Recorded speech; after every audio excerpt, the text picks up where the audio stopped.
You don't have time. And that's the truth no one wants to admit. Every second you waste is being bought, stolen, or sold by someone else, your phone, your notifications, your habits. You say you want success, but success demands your time, not your excuses. You're not tired. You're distracted. You're not late.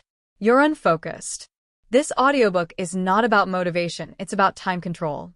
Because the ones who master time, master life. From this moment on, your time belongs to you, or it belongs to nothing. Chapter 1. Stop saying, I don't have time. You say you don't have time. You've said it before, maybe today, maybe this morning. I don't have time, but here's the truth. You do. You have the same 24 hours as every billionaire, every artist, every athlete, every leader you admire. You're not short on time. You're short on control. Time isn't the problem. Your priorities are. You don't have a time shortage. You have a focus leak. You have energy leaks. You have habits that drain minutes faster than any clock could ever measure. Let's start here. You have time, you just gave it away. You gave it away to scrolling. You gave it away to worrying. You gave it away to conversations that went nowhere, to people who didn't deserve it, to tasks that didn't move your life forward. Every I don't have time is a confession. It means I gave my time to the wrong things. That's the brutal truth, and it's the key to freedom. The myth of no time. Let's look at two people. One wakes up at 6 a.m., grabs the phone, scrolls for 30 minutes, checks messages, glances at the news, reacts to everything. Their day begins in chaos. The other wakes up at 6 a.m., no phone. They sit in silence. They think. They write down what matters. They plan one major move for the day. Same 24 hours. Different life. Why? Because one guards their time like treasure, and the other gives it away like confetti. You have time. You just gave it away. When you say, I don't have time to work out, what you're really saying is, I chose to spend that hour elsewhere. When you say, I don't have time to build that side business, what you mean is, I spent it scrolling, talking, hesitating. Every minute has an owner. The question is that owner you, or is it the world? That's the key. The lie you've been telling yourself. I don't have time. That phrase sounds innocent, but it's poison. It's self-permission to stay small. It tells your mind, you're not responsible. The clock is. But the clock is neutral. It doesn't care. It doesn't play favorites. You're the one who decides where each second goes. Stop lying to yourself. You have time. You just don't feel in control of it because you've let everyone else control it. Think about it. When someone texts you, do you drop everything to respond? When your phone dings, do you look instantly? When something urgent pops up, do you abandon what really matters? Every reaction is a transaction. You just paid for distraction with your attention. You have a choice. Every single moment. You can react, or you can design. You can scatter your energy, or you can focus it. That's the key. Time versus attention. Here's what most people never understand. Time doesn't disappear. It just gets used up by whatever has your attention. If your attention is unguarded, your time is already gone. Attention is the steering wheel. Time is the fuel. You can have a full tank, but if you don't steer, you'll end up nowhere. So what do? You start guarding your attention like gold. When you sit down to work, work. When you rest, rest fully. When you're with family, be there completely. Because partial presence is total waste. Multitasking? It's a lie. It's how amateurs pretend to be productive while destroying their focus. One task, one focus, one purpose at a time. That's how you take back control. You have time. You just gave it away. The real difference between you and them. People love to say they're lucky, or they must have more help, or they have more time. No. They just treat their hours differently. High performers don't find time, they make time. They carve it. They protect it. They say no 10 times more than they say yes. They don't chase everything. They build one thing. Here's what successful people know. Every yes is a debt. Every commitment costs minutes. So they choose their yes carefully. Ask yourself, how many hours have you spent this week doing things that won't matter next month? How many mornings started reactive instead of intentional? How many tasks were for someone else's agenda, not yours? You have time. You just gave it away. The energy connection. Time management means nothing without energy management. When you're exhausted, every task feels longer. Every minute drags. So you say, I don't have time. But the truth is, you don't have energy. Your phone isn't the only battery that needs charging. Your body and mind do too. You can't run on fumes and expect focus. You can't sleep 4 hours and expect clarity. You can't fill your mind with noise and expect calm execution. It's not about doing more. It's about doing better. Rest. Move. Eat clean. Breathe deeply. Protect your sleep. That's not luxury. That's time creation. Because energy creates time. Energy makes you faster, sharper, stronger. That's the key. Stop negotiating with your excuses. You can't negotiate with, I don't have time. You can't reason with laziness disguised as busyness. Every time you say, I'll do it later, you've already lost the hour. You need to start hearing yourself. When you catch that phrase, I don't have time, stop. Say the truth out loud. I'm choosing not to make time. Feel the discomfort. That's accountability. That's honesty. That's where change begins. Because once you admit you have control, you can no longer hide behind excuses. You have a choice. You always did. The reclaiming process. Here's what you do right now. Take out a piece of paper. Draw 2 columns. In the left, write what I say I don't have time for. In the right, write where my time actually goes. Be ruthless. Be honest. See the truth. See the gap between your words and your actions. Then start cutting. Cut 1 hour of waste from your day. That's 7 hours a week.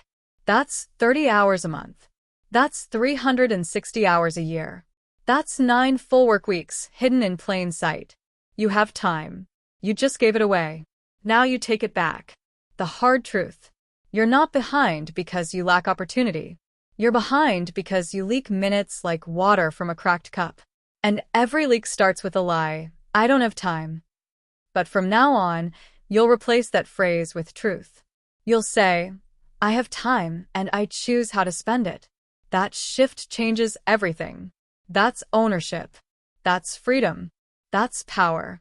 You don't need a new year or a new job or a new app. You need a new relationship with time.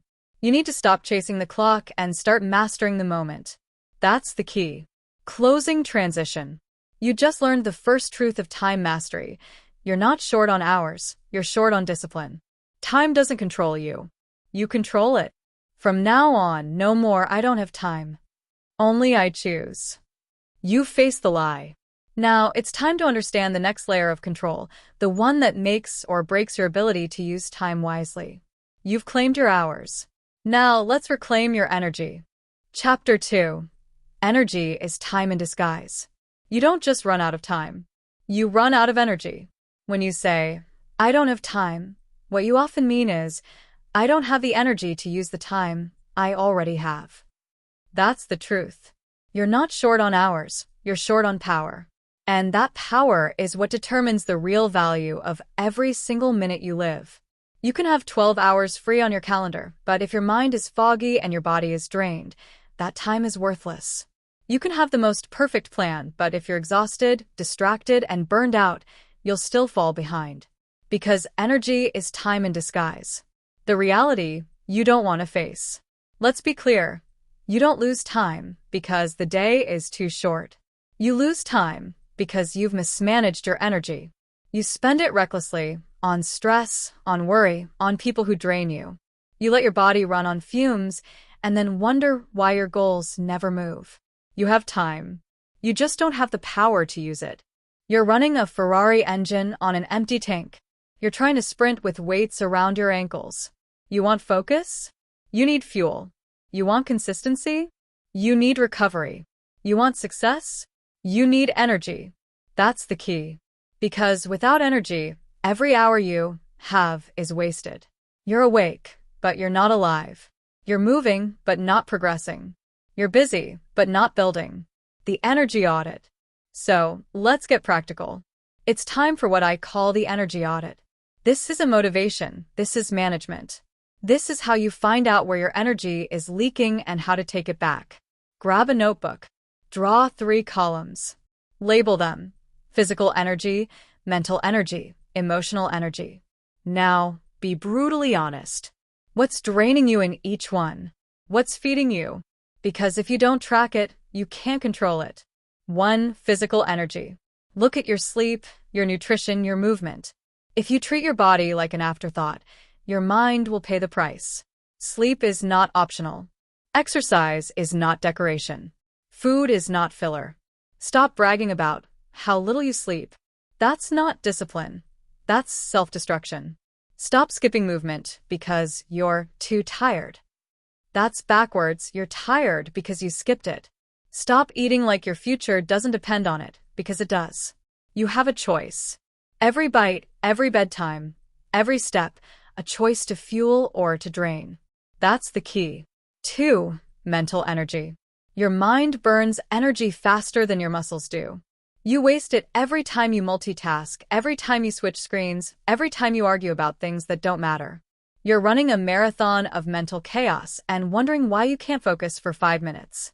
You scroll, you jump, you react, and every jump costs attention. That's not harmless. That's expensive. Every decision, every distraction, every notification, it all drains the battery. And the price? Hours of lost clarity. You don't need more apps. You need fewer inputs. You don't need to manage time. You need to manage what enters your mind. Protect your energy like you protect your wallet because it spends your time. 3. Emotional energy. This is the invisible killer. You think burnout comes from overwork. It doesn't. It comes from overcaring about the wrong things. You give your emotional energy to drama, to comparison, to opinions that don't build you. You drain yourself trying to fix what was never yours to fix. You care more about being liked than being effective. And every time you do, you hand your hours away. You don't need their permission. You don't need their validation. You don't need to explain why you're choosing peace over approval. That's not cold. That's clarity. And clarity conserves energy. The equation of success. Here's the truth you need to tattoo into your thinking. Time times energy equals results. If time is your canvas, energy is your paint. You can't create a masterpiece with a dry brush. You can't create a life of progress when your energy is spent on nonsense. That's the key. You don't get paid for your time. You get paid for what you produce during that time. You don't get rewarded for hours worked. You get rewarded for energy invested. 2 hours of deep, focused energy can outperform 10 hours of distracted exhaustion. That's why some people seem unstoppable while others barely move. They don't have more time. They have more usable energy. How to rebuild your energy. Let's rebuild your power. Let's make energy your new currency. Start your day with fuel, not friction. Don't wake up and instantly check your phone. That's starting your day in debt. Sit. Breathe. Move your body. You're training your brain to operate from intention, not reaction. Schedule energy, not just tasks. Don't fill your calendar with endless to-dos. Block time for food, rest, sunlight, movement. Because a tired brain turns every task into a mountain. Guard your environment. Who you spend time with either recharges you or drains you. Be honest. Who leaves you lighter and who leaves you empty. You have a choice. Choose wisely. Rest like it's your job. Rest isn't weakness. Rest is weaponry. Recovery doesn't steal time. It multiplies it. When you recharge fully, your hours double in power. Stop worshiping hustle. Let's destroy a modern myth. Hustle is not a virtue when it's fueled by exhaustion. Burnout is not a badge of honor. If you have to destroy your health to chase success, you're chasing the wrong definition of success. It's not about grinding harder. It's about aligning smarter. You don't win by being busy. You win by being energized and precise. You have a choice. Either impress people with how busy you are or impress yourself with how focused you are. That's the key. The people who last, the ones who actually build something that matters, they don't burn out. They burn bright. They work, yes, but they recover harder. They sprint, then they breathe. They give everything and then they refill. That's not weakness. That's wisdom. The power shift. When you treat energy like your most valuable resource, everything changes. You stop chasing every opportunity. You stop reacting to every ping, every crisis, every emotion. You start choosing what deserves your full attention. You start living like a professional, not an amateur. Professionals understand. Your job isn't to stay busy. Your job is to stay powerful. Because when your energy is high, time slows down. You think sharper. You move faster. You execute better. That's the real advantage. That's the hidden edge. The new rule. From now on, here's your mantra. Protect your energy like you protect your wallet because it spends your time. Would you hand a stranger your credit card? Then why do you hand them your attention? Would you throw cash in the trash? Then why do you waste sleep, skip meals, and overcommit? Energy is time. Every drained hour is lost potential.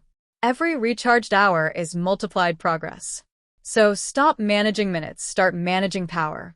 Stop counting hours, start creating output. You have a choice. You always did. Closing transition. You've learned that energy is not optional. It's the fuel of every success you'll ever build. You've learned to protect it, to measure it, to master it. But now that you understand how energy drives time, there's another force you must control. The one the world is constantly stealing from you, second by second. You've reclaimed your power. Now, it's time to defend your focus. Chapter 3. Guard your attention like gold. Your attention is the most valuable currency you own. Not your money. Not your time. Your attention. Because where your attention goes, your future grows. The world's richest companies already know this. They're not fighting for your money, they're fighting for your focus. Every notification, every limited offer, every trending post, it's not an accident. It's design. You are not the customer. You are the product. When something is free, you are the thing being sold. That's the truth. That's the war you're in. And every time you check your phone, scroll for a few minutes, or fall into the loop of just one more, you lose. You lose energy. You lose depth. You lose control. You have time. You have goals. But if you can't hold your attention, none of it matters. The modern trap. Let's talk about the trap you live in, the attention economy. It's not just a buzzword. It's a billion-dollar battlefield. Your attention is being hunted. Every app, every platform, every piece of media is designed to keep your mind half awake, half distracted, half present. That's how they win, by keeping you chasing noise instead of building peace. You think you're in control, but you're not. You're reacting. You're swiping. You're scrolling. You're consuming. And when you live in reaction, you lose direction. That's the key. You can't create and consume at the same time. You can't move forward while you're staring sideways. You can't build your dream if you're busy watching someone else live theirs. Where your attention goes, your future grows. The cost of distraction. Let's break it down. Every time you switch tasks, you pay a toll. Psychologists call it attention residue. Here's what it means. When you move from one task to another, say, from work to checking your messages, a piece of your focus stays behind. You don't fully come back. You don't fully reset. Your brain leaves part of itself on the last thing you touched. So when you multitask, when you try to do everything at once, you're leaving bits of your mind scattered everywhere. You end the day exhausted, not because you worked hard, but because you worked fragmented. It's not about intelligence. It's about discipline. It's not about speed. It's about focus. You have a choice. Either you protect your attention, or you pay with your potential. The truth about multitasking.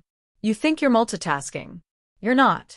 You're just switching focus over and over, faster and sloppier. And every switch burns mental energy like fire. You start strong, then fade. You start inspired, then scatter. That's why you can't finish what you start.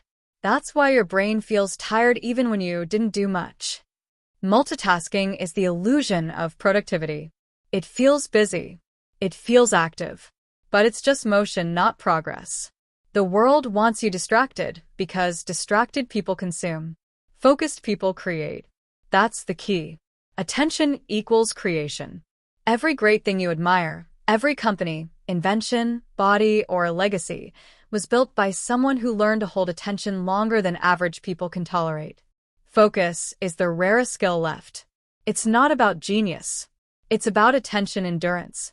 You can't build something meaningful if your attention span resets every 15 seconds. You can't learn deeply if you're constantly half-present. You can't connect with others if your eyes are on the screen instead of the person. Your attention is life itself, measured in moments of presence. And you keep trading it for noise. You don't need their permission to unplug. You don't need their approval to focus. You don't owe the world your availability. That's the mindset shift. That's freedom. The focus audit. It's time to perform what I call the focus audit. Take out a piece of paper. Write this question at the top. Where does my attention actually go? Be brutally honest. How much of your day goes to creation, and how much to consumption? How many hours go to progress, and how many to distraction disguised as rest? Now list the top 5 things that steal your attention. It might be your phone. It might be gossip. It might be your inbox, your friends, your TV. Then beside each one, write this. Does this build me? Or does this bleed me? If it bleeds you, it goes. If it builds you, it stays. You have a choice. Every moment, every day, you choose what to feed and you choose what to starve. Where your attention goes, your future grows. How to guard your focus. So, how do you protect it? How do you guard your attention like gold? Let's make it real. Let's make it daily. 1. Turn your devices into tools, not traps. Your phone is not your master. It's your servant. Turn off notifications. Delete apps that don't serve your mission. Set focus hours where you are unreachable. If people don't like it, too bad. You don't need their permission to protect your peace. 2. Create sacred time. Every day, choose one block of time, even 60 minutes, where you work without distraction. No phone. No tabs. No interruptions. That's your creative temple. Guard it like your life depends on it because it does. 3. Build your attention stamina. Focus is a muscle. Train it. Start with 20 minutes of deep work, then stretch it to 40, then 60. When your mind wanders, bring it back, again and again. That's the work. That's the discipline. 4. Protect your mornings. Your first hour sets the tone for your day. Don't waste it reacting. Don't start it by handing your focus to strangers online. Start it with clarity. Move. Write. Think. If you own your morning, you own your mind. If you own your mind, you own your day. That's the key. Real-world example. Let me give you something simple. 2 people wake up at 6 a.m. Person 1 opens their phone, scrolls, checks emails, gets pulled into chaos. Their mind is filled before the day even begins. Person 2 wakes up, breathes, moves, plans their top priorities. They control the first 60 minutes.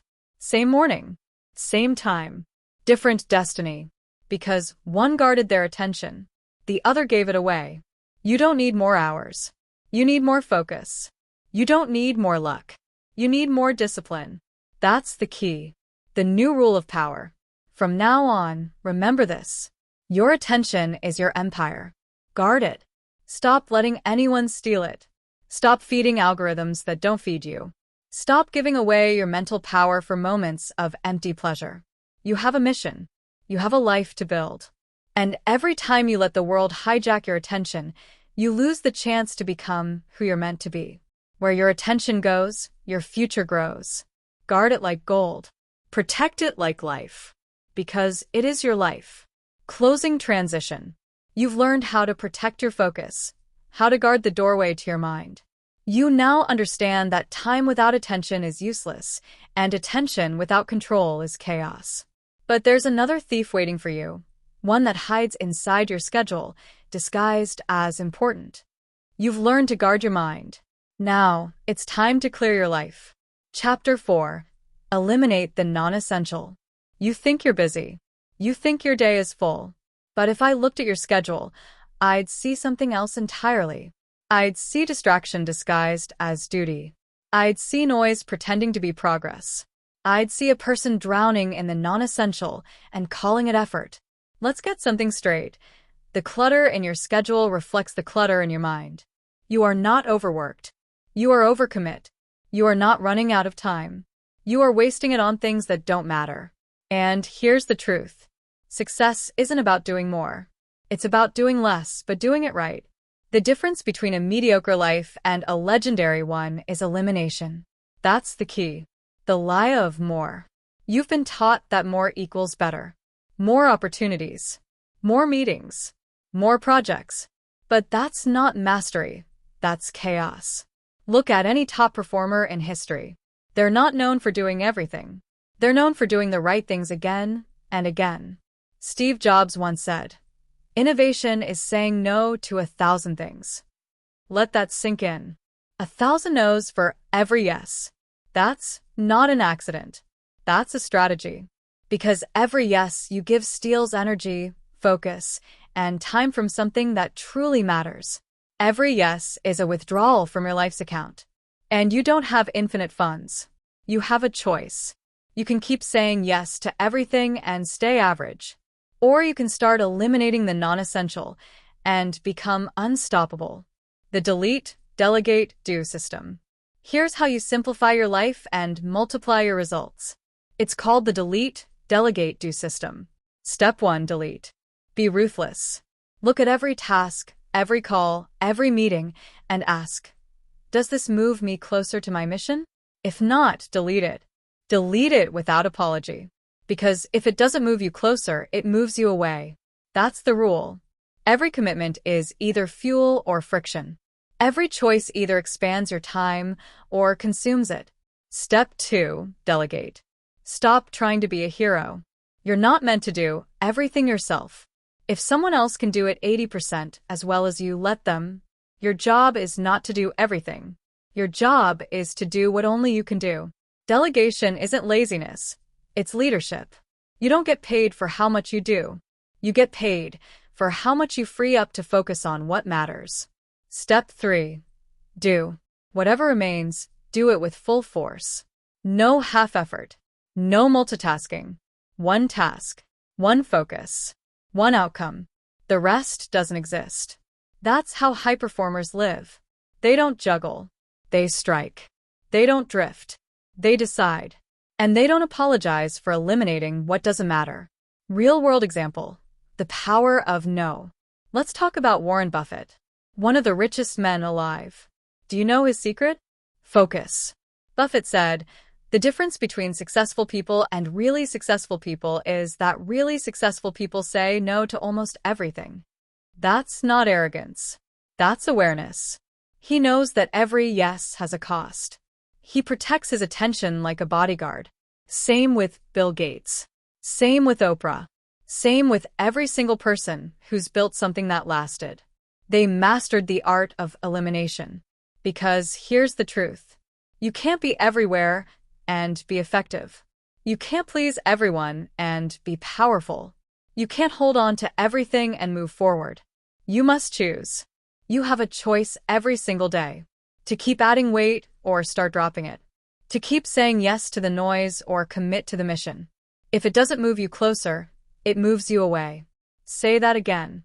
If it doesn't move you closer, it moves you away. The emotional cost of clutter. Let's talk about something deeper. The emotional cost of clutter. When your schedule is full of meaningless activity, your mind becomes fogged. You feel tired, but you don't know why. You feel busy, but you're not productive. That's not burnout. That's overload. Your nervous system wasn't built to handle constant input. You need white space to think. You need silence to see. But you've filled every gap with noise. Every app, every notification, every unnecessary meeting. They're all stealing your clarity. That's why elimination isn't just about productivity, it's about peace. You can't think clearly in a crowded room. And your mind is that room. If you want power, you need emptiness. Because emptiness is not a void. It's potential. It's the space where great ideas are born. It's the space where focus lives. You don't need another productivity hack. You need subtraction. You need the discipline to do less, but better. the habit of purging. Make elimination a habit. Every week, run a life audit. Ask 3 questions. What am I doing that no longer serves my mission? What can I delegate or delete today? What few actions truly move me forward? Be honest. Brutally honest. If the answer stings, it's probably the truth. Cut the meetings that go nowhere. Cancel the commitments that drain you. End the conversations that spiral into gossip or complaint. That's not cruelty. That's clarity. You don't need to explain your no. You don't need their permission. You just need alignment. Because every no to distraction is a yes to destiny. You have a choice. You always did. You just forgot you were allowed to say no. The freedom of less. When you eliminate the non-essential, something amazing happens. You get your time back. You get your focus back. You get yourself back. Suddenly, the day feels lighter. You can think. You can breathe. You can create. That's the feeling of alignment. Freedom isn't having everything. Freedom is needing almost nothing. That's the key. Because when your life is stripped down to what truly matters, you stop running in circles. You move in a straight line forward. That's what elimination gives you. Direction. Clarity. Power. So, stop saying yes out of guilt. Stop chasing everything out of fear. Stop confusing activity with progress. Start cutting. Start simplifying. Start focusing on what matters most, your mission. Because if it doesn't move you closer, it moves you away. And you can't afford to move away anymore. Transition. You've learned to eliminate the noise. You've cleared the space. Now it's time to protect what's left, to guard your most valuable asset. You've mastered what to remove. Next, you'll learn how to stay consistent when the world tries to pull you back. Chapter 5. Live by the clock, not the crowd. Most people don't live their lives. They react to them. They wake up when the alarm screams. They check their phone before they check their thoughts. They answer messages before they answer their mission. And they wonder why their days disappear, why they're exhausted, scattered, and behind.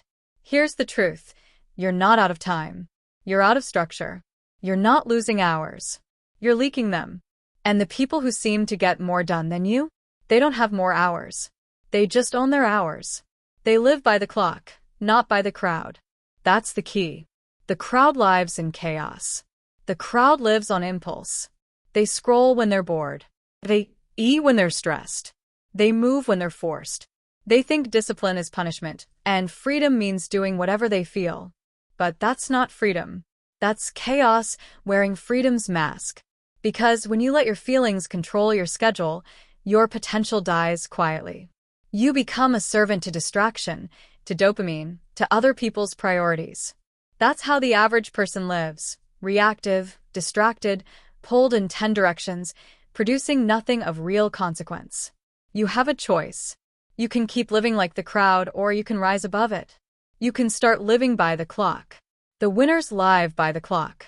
High performers think differently.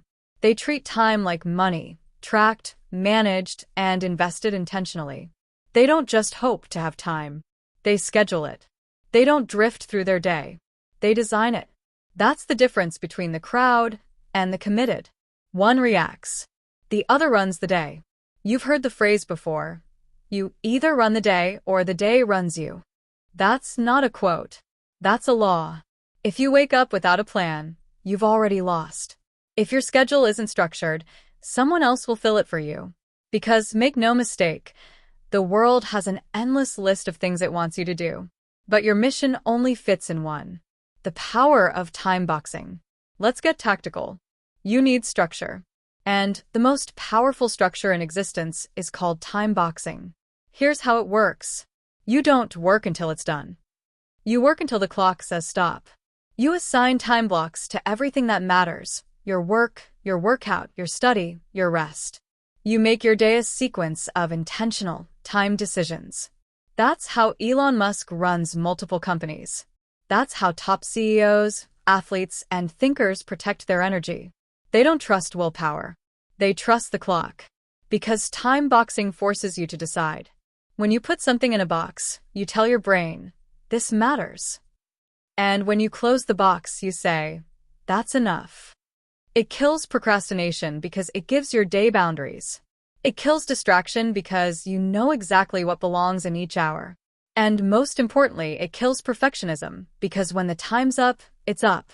Done is better than endless. Progress beats obsession. You have a choice, drift or design. That's the key. The daily non-negotiables. Now, let's talk about daily non-negotiables. Every winner has them. They're not optional. They're not mood-dependent. They're rituals that anchor your day. Think of them as the pillars that hold your structure together. 3 to 5 simple, powerful actions that happen no matter what. Maybe it's 1 hour of deep work before checking your phone, 30 minutes of exercise to fuel your energy, reading or journaling to sharpen your focus, reviewing your goals every morning to realign your aim. These aren't chores. They're anchors. They keep you steady when life tries to pull you off course. Because here's the truth, your brain craves routine. Discipline isn't a cage. It's a compass. It doesn't limit you. It frees you from indecision. When you make your day predictable, you make your progress inevitable. That's how consistency is built, not through motivation, but through repetition. It's not about feeling ready. It's about being ready. You don't need inspiration. You need structure. Design your day like a CEO. Every morning, you're the CEO of your 24 hours. Ask yourself, what deserves my attention today? Not what's urgent, what's important. Here's a practical framework. Plan tomorrow, tonight. End your day by scheduling the next one. You'll wake up with clarity instead of chaos. Start your day in silence. No phone. No news. No noise. Guard your first hour like a fortress. Block your focus work. No multitasking. No interruptions. One task, one outcome. Review and reflect. End the day by asking, did I run the day or did it run me? Because your time is your business. And every hour you waste is profit lost. You are either the manager of your minutes or the victim of them. You can't be both. Stop apologizing for structure. Some people will call you too rigid. They'll say, you're too obsessed with your schedule. That's fine. Let them talk. Because those same people will be the ones still running late, still chasing time, still wondering why nothing's changing. You don't need their permission to be structured. You don't need their validation to be disciplined. Structure isn't control, it's freedom. Routine isn't restriction, it's peace. And you can't build success on chaos. The world doesn't reward random. It rewards rhythm. The crowd lives by reaction. The winner lives by intention. So, choose your side. You can drift with the crowd, or you can rise with the clock. You have a choice. Real-world transformation. Let's make this real. Imagine 2 people start the same business. Person A wakes up whenever, answers messages first, reacts to problems all day, and works whenever inspiration hits. Person B wakes up at a set time, plans their top 3 priorities, time boxes their focus hours, and ends the day reviewing what worked. Who do you think wins after a year? It's not even close. The second person doesn't work more hours. They work better hours. Their success compounds because their structure compounds. That's what time mastery looks like. Not grinding endlessly. Not burning out. But aligning effort with time. Because the person who controls their hours controls their future. You either run the day or the day runs you. Repeat that until it becomes truth in your bones. The discipline of design. It all comes down to one thing. Design your life or live by default. If you don't design it, someone else will. If you don't protect your hours, the world will take them from you. But if you design it, if you structure your minutes with intention, you take back control. And once you do, everything changes. Your stress drops. Your focus sharpens. Your confidence grows. Because you finally know every moment is a decision.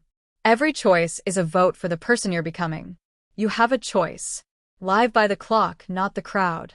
That's the key. Transition. You've learned to live by the clock. Not by the noise, not by the crowd, but by design. Now it's time to protect what you've built from the next great thief of time, your own emotions. You've mastered your minutes.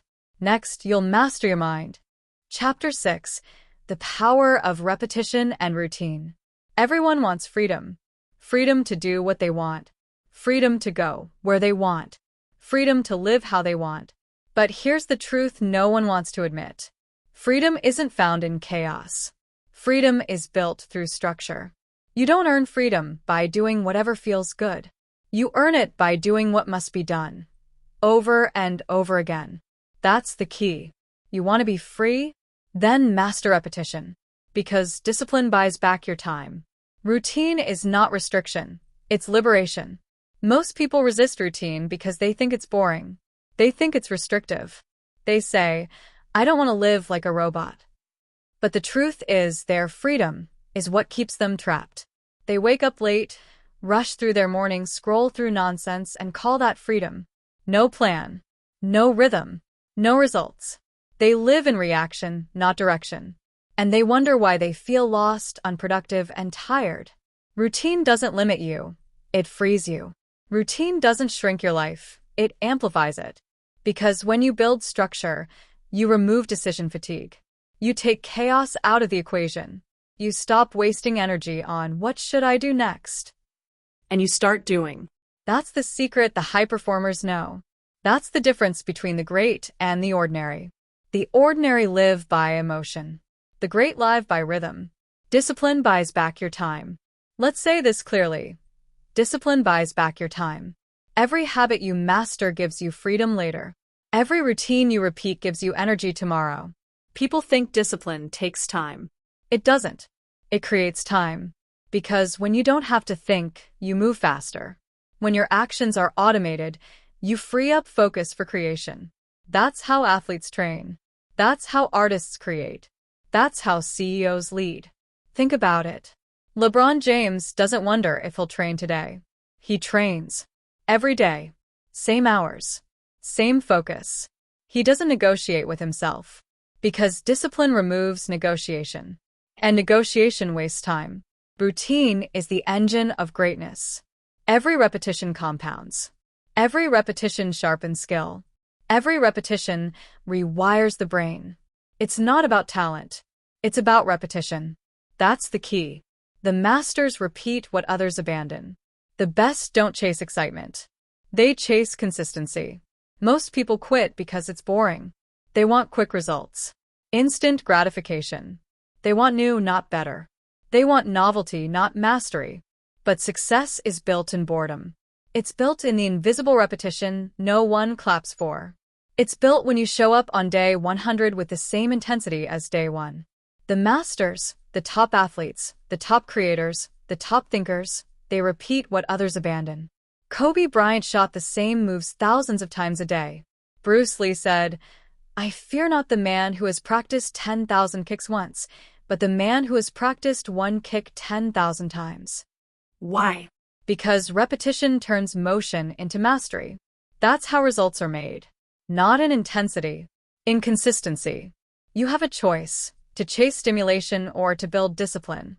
Because routine doesn't kill creativity. It fuels it. Structure doesn't trap you. It strengthens you. How to build your routine. Let's get practical. Here's how to build a routine that gives you your time back. Step 1. Anchor your day. Choose 2 anchor points, when you wake up and when you wind down. Protect them like your life depends on it. Because it does. Wake up at the same time every day. Not when you feel like it. When you said you would. That single act builds trust with yourself. Then, end the day intentionally. Review what worked, what didn't, and what matters tomorrow. That closes the loop and programs your brain for consistency. Step 2. Identify your non-negotiables. Decide what must happen every day no matter what. Not 10 things. 3 things. The few that move your life forward. Maybe it's your workout, your journaling, your top priority task. Those are your daily non-negotiables. Everything else can flex, but those cannot. Because when you keep small promises daily, your self-trust grows. And self-trust is the foundation of freedom. Step 3. Design the repetition loop. Pick the actions you'll repeat and lock them into your schedule. Same order. Same time. Every day. Morning ritual. Focus block. Movement block. Recovery block. The brain loves repetition. It craves rhythm. When you live by rhythm, energy flows where it's supposed to. Your body and mind start anticipating action instead of resisting it. That's how momentum is built. The myth of motivation. You don't need motivation. You need momentum. And momentum only comes from repetition. Motivation is emotion. It comes and goes. Repetition is decision. It stays. You won't feel like doing it every day. That's okay. You don't have to. Because it's not about feeling good. It's about doing good. It's not about inspiration. It's about repetition. Discipline means showing up especially when you don't feel like it. Because that's the moment your future self is watching. That's the moment that counts. You have a choice. Follow your mood or follow your mission. That's the difference between average and elite. Real-world proof. Let's talk examples. Every elite performer you admire has one thing in common: routine. Athletes, they eat the same meals, train at the same hours, sleep on schedule. They don't chase variety. They chase victory. Artists, they paint, write, or compose at the same time daily.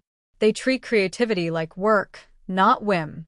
Stephen King writes 2,000 words every morning, whether he feels inspired or not. CEOs, they live by structure. Morning rituals, planning blocks, review systems. Because their companies run on their consistency. That's the pattern. Repetition builds momentum. Momentum builds mastery. Mastery builds freedom. And that's the truth. Discipline buys back your time. The identity of consistency. Your routine isn't just a schedule. It's your identity in action. Every time you repeat a behavior, you cast a vote for the kind of person you want to be. When you work out, you vote to be strong. When you focus, you vote to be disciplined. When you follow through, you vote to be trustworthy. That's how transformation happens, not in one leap, but in thousands of tiny repetitions. Because what you do daily becomes who you are permanently. Routine isn't about control. It's about becoming. You're not building a habit, you're building a person. That's the key. The freedom on the other side. When you live by repetition, life gets easier. Decisions shrink. Focus sharpens. You stop overthinking and start executing. You move from chaos to clarity. From emotion to direction. From drift to discipline. That's freedom. The ability to live life on your own terms because you've mastered the terms. So stop resisting repetition. Stop calling structure boring. Stop treating discipline like punishment. Because the real punishment is chaos. The real cost is wasted time. And the real reward is peace. The peace that comes from knowing you're on track every single day. Transition. You've learned how repetition shapes identity and discipline builds freedom. You've taken control of your time by mastering your habits. Now it's time to take it deeper, to protect that focus from the world's biggest thief, distraction disguised as opportunity. You've built structure. You've built rhythm. Now you'll build silence. Chapter 7. Stop chasing busy, start building momentum. Everyone wants to feel productive. Everyone wants to look like they're moving forward. But let's be honest, most people aren't moving forward. They're just moving. They're spinning their wheels, answering emails, jumping between tasks, running from one thing to the next with no direction. And at the end of the day, they collapse, exhausted, yet empty. Because being busy is not the same as being effective. Being active is not the same as being productive. Movement is not progress. That's the lie the world sells you, that busyness equals success. It doesn't. It equals burnout. You don't need to be busy. You need to build momentum. That's the key. The illusion of busyness. Let's call it out. Busyness is a drug. It makes you feel important. It gives you that quick hit of worthiness. But it's fake. It's shallow. It's distraction disguised as diligence. The problem isn't that you're doing too little, it's that you're doing too much that doesn't matter. You're filling your calendar instead of fulfilling your potential. You chase movement because movement feels like safety. If you're in motion, you think you're avoiding failure. But motion without direction is just noise. Busyness is how the mediocre hide from accountability. They confuse exhaustion with accomplishment. They mistake effort for impact. You have a choice. Keep chasing the illusion of progress, or start building actual results. Because the truth is simple. Momentum multiplies time. Busyness burns it. What momentum really means. Momentum isn't about speed. It's about directional energy. It's the compounding effect of focused effort over time. Think of a train. When it's at rest, it takes massive energy to move. But once it's rolling, just a small push keeps it going. That's momentum. It's not about running faster. It's about removing friction. When you have momentum, you make progress without constant strain. Your habits carry you forward. Your wins create energy. Your consistency feeds your confidence. Momentum is the flywheel of progress. Once it starts spinning, it fuels itself. And that's why your job isn't to do more. Your job is to build the loop. The momentum loop. Here's the formula. Small wins, motivations, consistency, momentum. That's the momentum loop. And it's the only loop that actually works. Because you can't wait to feel motivated before taking action. You act first. The feeling follows. That's the key. When you take a small, focused action, you get a small win. That small win gives you a dopamine hit, a signal that says, yes, this works. That motivation makes you want to repeat the behavior. And repetition creates consistency. Consistency builds momentum. Momentum creates results. That's how you go from stuck to unstoppable. But here's the catch. Most people never complete the loop. They start strong. They skip steps. They want momentum without discipline. They want results without repetition. It doesn't work that way. You have to earn your momentum. You have to build it brick by brick. The busy trap. Busyness breaks the loop. Every time you scatter your focus, you reset your progress. You start a task, check your phone, open 5 tabs, answer a message, and wonder why nothing moves. You confuse activity with achievement. Busyness is the killer of momentum because it fragments your attention.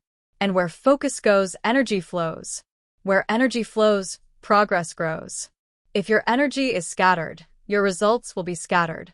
You don't need more hours in the day. You need fewer distractions in your hour. Stop filling your to-do list with meaningless noise. Start building your momentum loop with meaningful action. One clear task. One clear win. One clear direction. How to build momentum and kill busyness for good. Let's make this simple. Here's how you break the busyness cycle and build unstoppable momentum. Step 1. Define the one thing. Every day, ask yourself, if I only did one thing today that would make the biggest impact, what would it be? That's your focus. That's your target. Do that before anything else. Everything else is secondary. Everything else can wait. Because success isn't about doing everything. It's about doing the essential thing consistently. Step 2. Shrink the starting line. Don't wait for perfect conditions. Start small. Start messy. Start now. Momentum doesn't come from massive leaps. It comes from small steps repeated relentlessly. You want to write a book? Start with 1 paragraph. You want to get fit? Do 5 push-ups. You want to build a business? Make 1 call. Start small. Stay consistent. Small wins stack fast. Because momentum doesn't care about the size of the action. It only cares that you acted. Step 3. Build the loop daily. Action, win, motivation, repeat. Track your wins. Celebrate progress. Don't measure success by perfection. Measure it by persistence. Momentum compounds when you honor your effort. You don't need to work harder. You need to work steadier. Step 4. Protect the loop. Guard your focus like it's gold. Because it is. Say no to distractions that break your rhythm. Say no to tasks that don't move the needle. Say no to people who drain your energy. You don't need permission to protect your priorities. You don't need approval to slow down. You just need discipline. It's not about being busy. It's about being effective. Momentum creates confidence. Here's what no one tells you. Momentum is the ultimate confidence builder. When you're in motion, your mind believes in your power. You stop doubting. You stop waiting. You start trusting yourself. Every small win becomes proof. Proof that you can do it. Proof that your effort matters. Proof that consistency works. Confidence doesn't come from thinking. It comes from doing.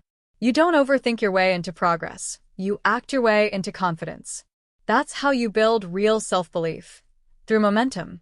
From chaos to clarity. You've seen people who always seem in control. Calm. Focused. They're not superhuman. They're just aligned. They've traded busyness for momentum. They don't chase every shiny thing. They don't waste energy on distractions. They do what matters, again and again. And because of that, time bends for them.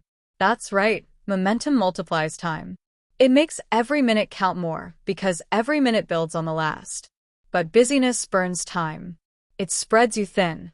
It drains your focus. It makes your effort evaporate. So you have a choice. You can chase busy, or you can build momentum. You can live scattered, or you can live sharp.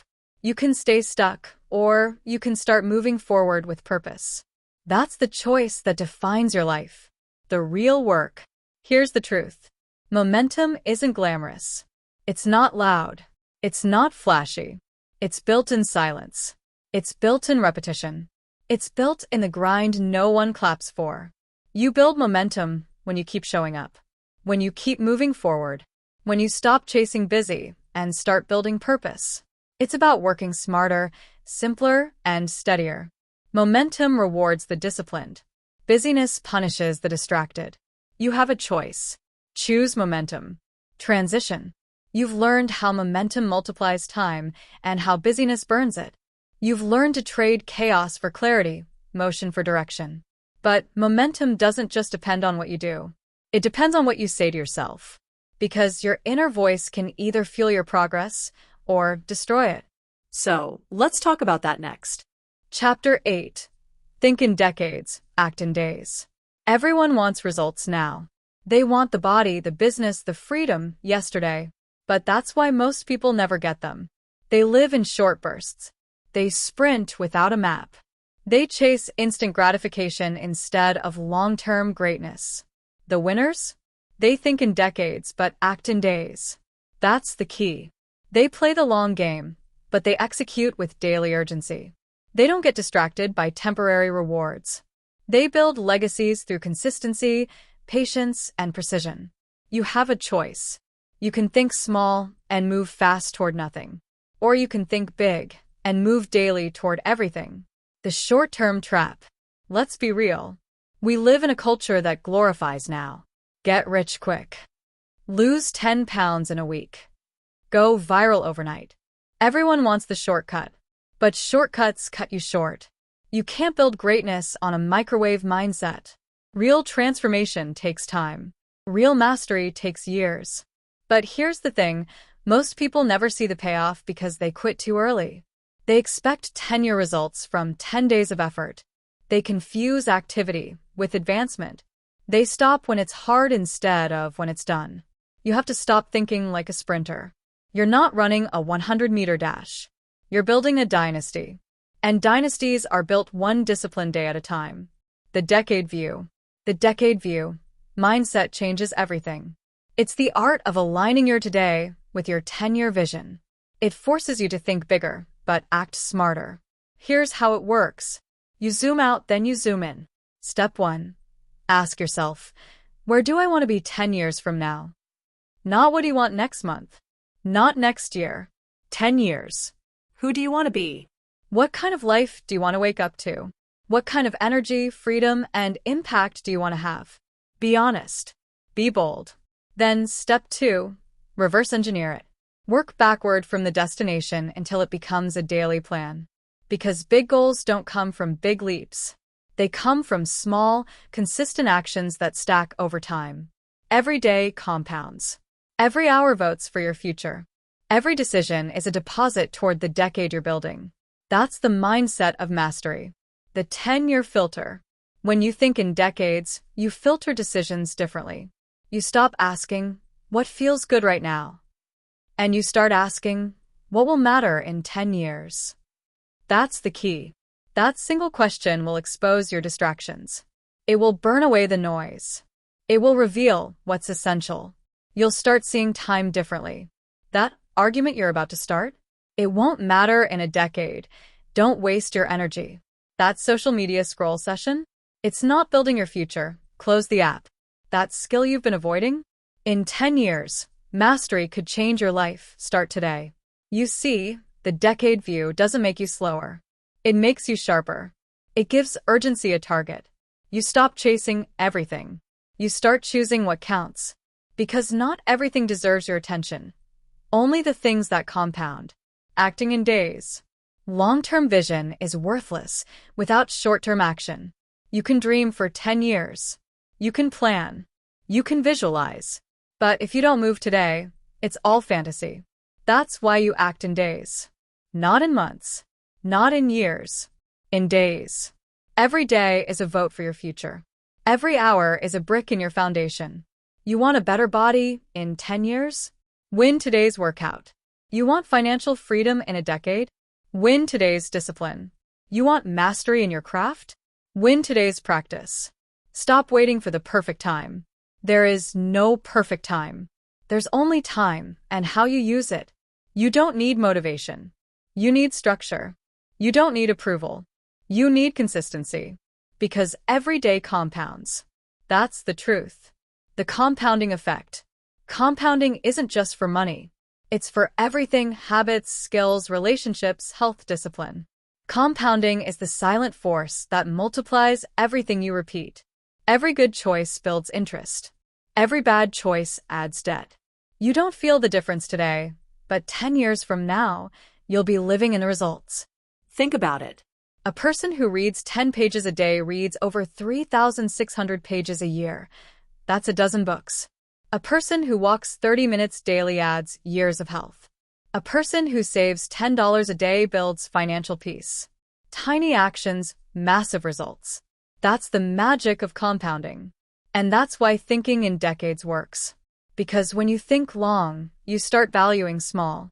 When you see the 10-year horizon, you realize that every small move matters. That's the secret. Discipline compounds faster than motivation. Structure compounds faster than inspiration. Consistency compounds faster than talent. You have a choice. Waste your hours or invest them. Complain about time or compound it. Patience is a weapon. When you think in decades, you become dangerous. Because patience becomes your power. The impatient chase trends. The disciplined build foundations. Patience doesn't mean waiting. It means working without quitting. It means staying in the game long enough to let your actions pay off. You don't plant a seed today and expect a tree tomorrow. You water it. You nurture it. You protect it. You don't see results for a while, but growth is happening underground. That's how success works. It's silent before it's visible. But most people quit during the silent phase. They mistake unseen progress for no progress. They dig up the seed before it can grow roots.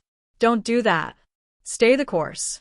Because the day you plant the seed isn't the day you eat the fruit. That's the key. Real-world application. Let's turn this into action. Here's how to live this chapter, not just listen to it. Step 1. Create your decade vision. Write it down. Be vivid. Be bold. Where do you want to be by the end of 10 years?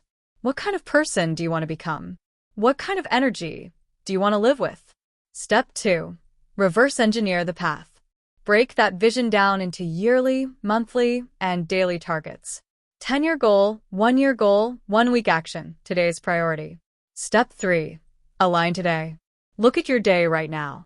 Ask yourself, does how I'm spending my time today vote for my 10-year future? If not, change it. Step 4. Track the compounding. Keep score. Record the habits, the reps, the progress. Watch the small wins stack up. Because they will. The perspective shift. When you live this way, something changes. You stop comparing your timeline to others. You stop panicking about quick wins. You stop craving external validation. Because you see the long game. You trust the process. You understand that time is your ally, not your enemy. That's when you become unstoppable. You stop burning out chasing instant success. You start building something that lasts. Every day compounds. Every hour votes for your future. Every decision is a step toward your decade vision. That's power. That's freedom. That's discipline. Transition. You've learned to think in decades and act in days. You've learned that compounding is the secret weapon of the disciplined. You've learned to see time as an ally, not an obstacle. But there's one more truth you must master. Your words are either building your momentum or breaking it. Because what you say to yourself becomes what you believe. And what you believe shapes what you do. So next we go deeper. Chapter 9. Time Debt, the Invisible Killer. You've heard of financial debt. You've felt what it's like to owe money. But there's a kind of debt far more dangerous. It doesn't come with a bill. It doesn't show up in your bank account. It shows up in your life. It's called time debt. And it's killing people quietly, every day, every hour, I'll do it later. Time debt is the invisible killer of potential. It drains your energy, your peace, and your future. Because every time you delay action, every time you choose distraction, you're borrowing time from your future self, with interest. You don't pay time debt with effort. You pay it with lost potential. That's the key. What is time debt? Time debt is simple. It's the cost of postponing what matters. It's the interest you pay for procrastination. When you delay, you're not saving energy. You're stacking regret. Every unmade decision piles up. Every task you avoid compounds stress.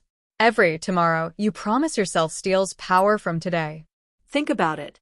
You skip one workout. Now tomorrow's workout is twice as hard. You delay one difficult conversation. Now the relationship gets colder. You ignore your dreams for one more year. Now you need 5 just to catch up. That's how time debt works. It compounds quietly just like money debt. You don't notice the loss at first. But one day you wake up and realize the cost has doubled and the opportunity is gone. You have a choice.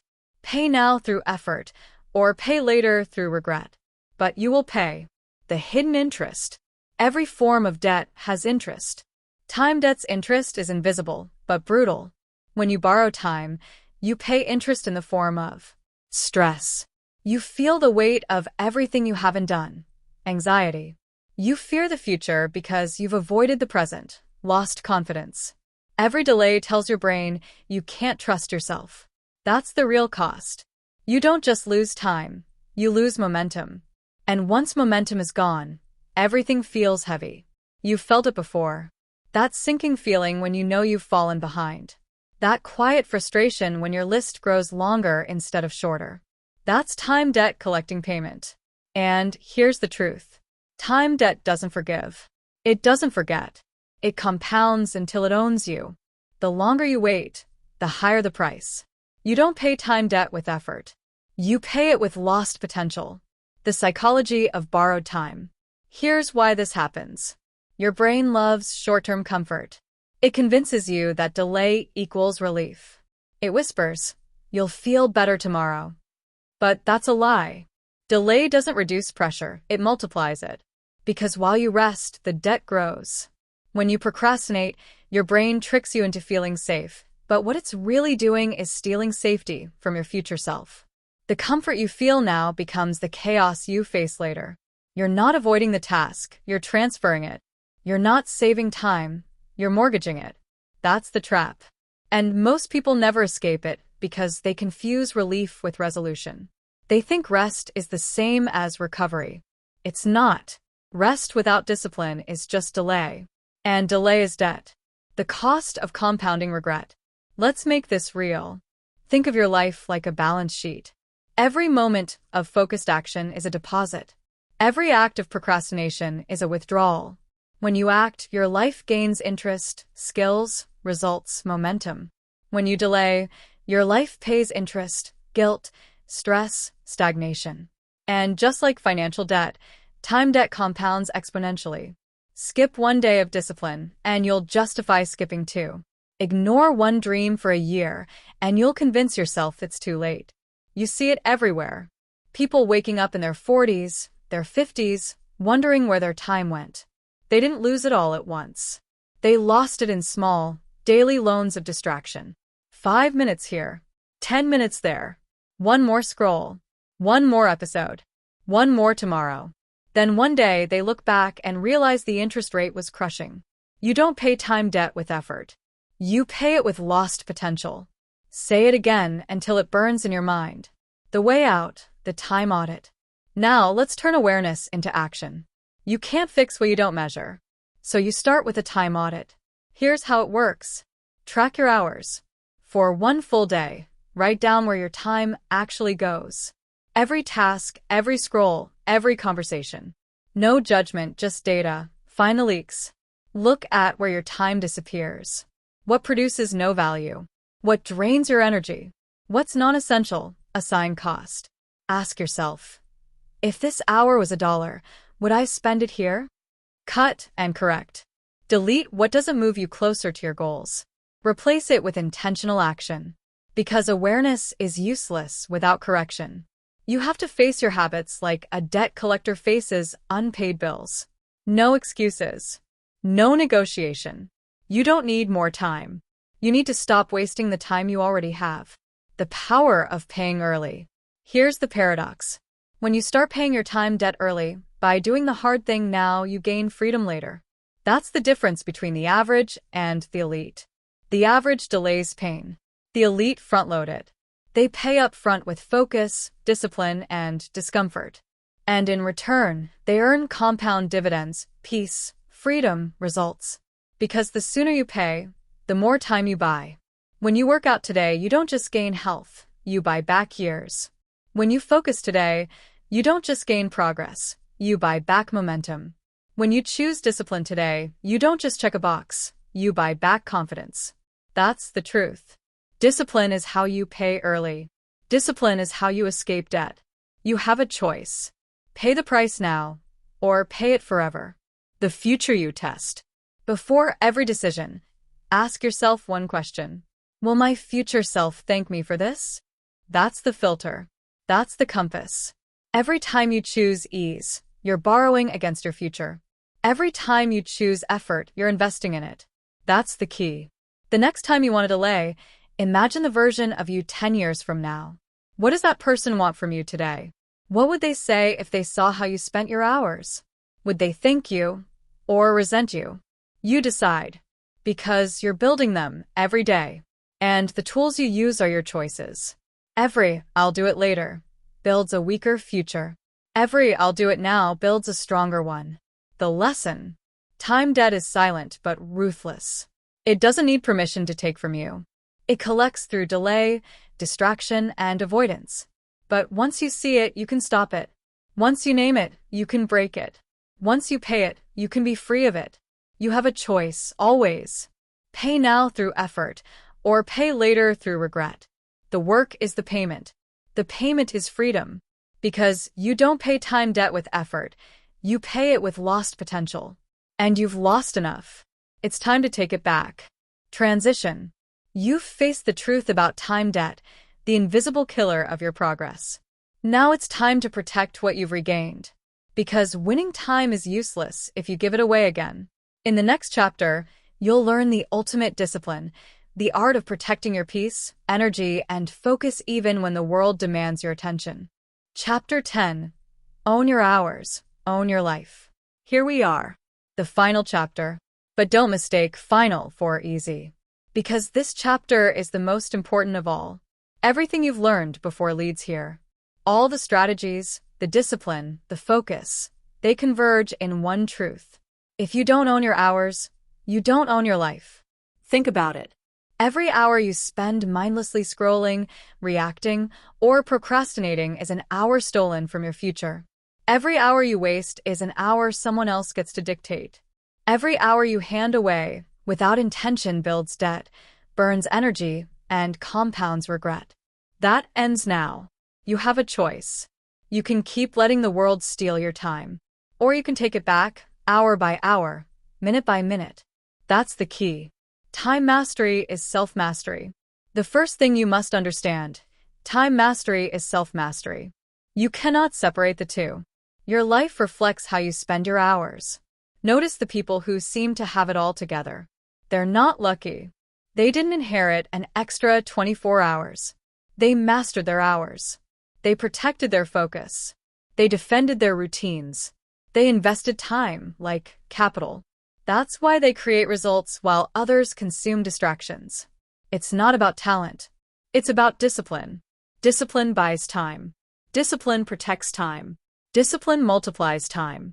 You don't need permission to be disciplined. You don't need approval to prioritize what matters. You just need to claim it. The illusion of busyness revisited. Remember the lessons on busyness and momentum? This ties directly into owning your hours.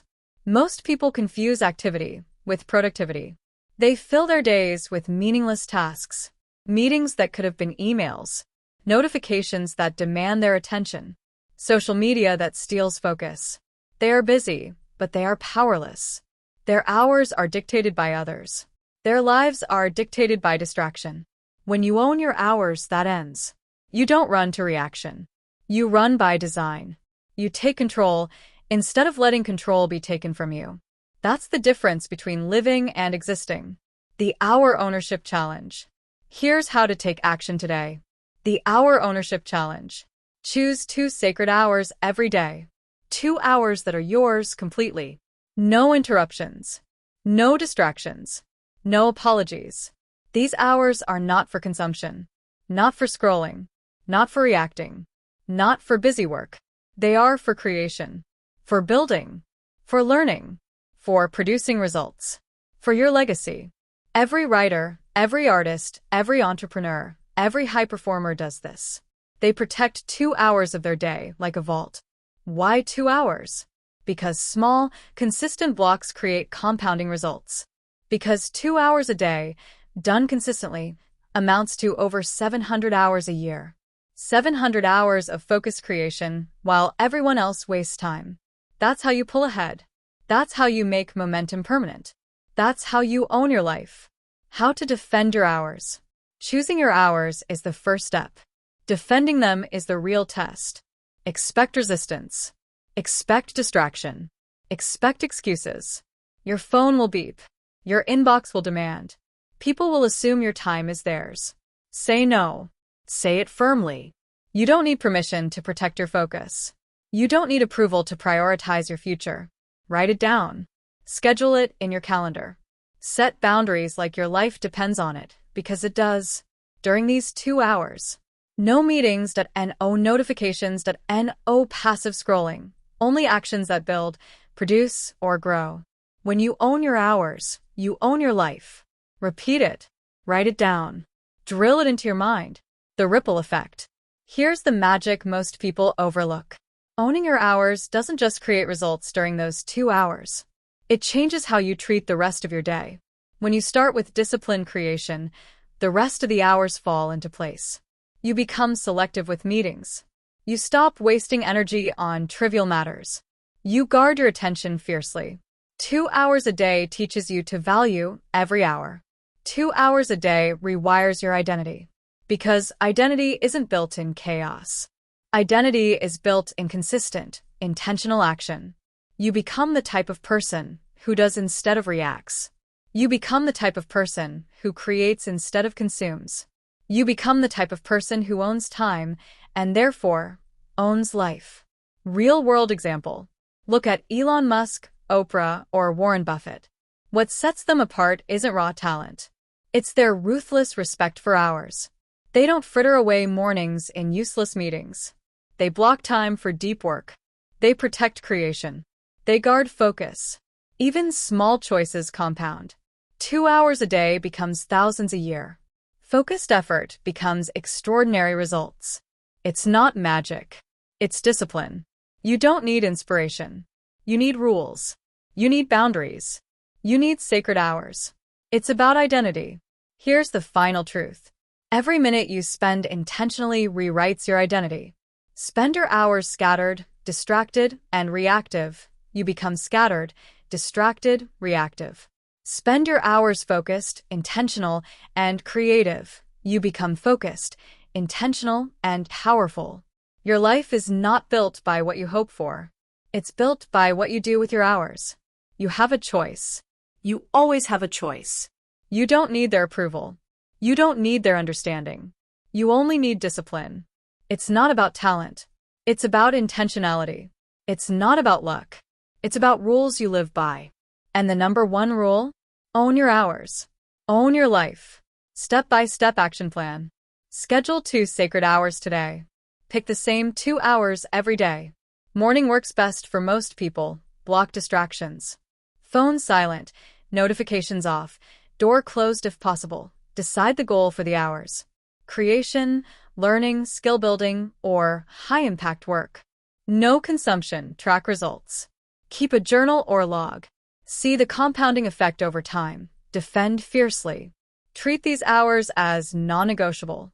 When interrupted, politely refuse or reschedule. Do this consistently. Do it daily.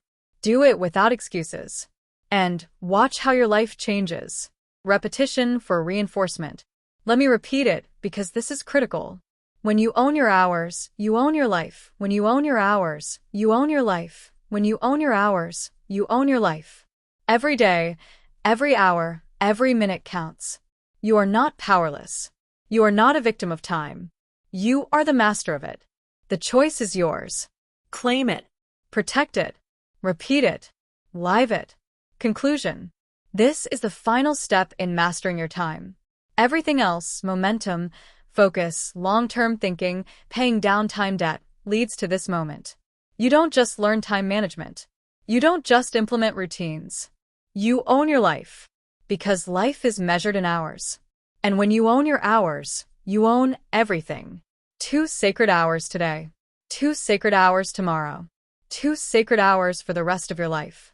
Discipline builds identity. Identity builds legacy. Legacy builds freedom. So start now. Start today. The world can wait. Your hours cannot. You have a choice. Take it. When you own your hours, you own your life. Say it again. Say it until it's non-negotiable. Because it is. This concludes the actionable, life-changing principles of this audiobook. Apply them relentlessly. Protect them fiercely. And your success won't just be possible, it will be inevitable. Every excuse you've ever made was built on borrowed time. Every delay, every distraction, every tomorrow.